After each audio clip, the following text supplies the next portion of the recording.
मैत्रिणींनो, आज आपण बनवत आहोत हे अनारसे. हे अनारसाचं पीठ मी घरी तयार केलं होतं आणि आता ते 8 दिवस मी फ्रीजमध्ये ठेवलं होतं तयार करून.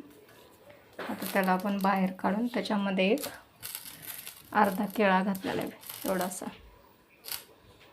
तर हे पीठ तयार आहे. तर इथे मी खसखस घेतलेली आहे. आता आपण खसखस लावून हे तयार करूया.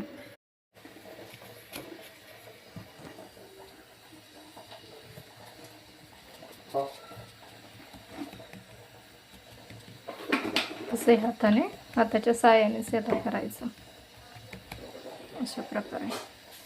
इकडे कढई ठेवलेली आहे. कढईमध्ये थोडंसंच तेल ठेवलेलं आहे आणि ते असं कढून घेतलेलं आहे. ते असं सोडून द्यायचं.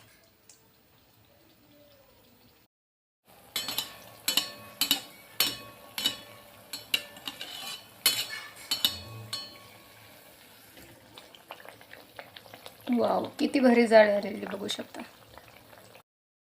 अशा प्रकारे आपले अनारसे तयार आहेत.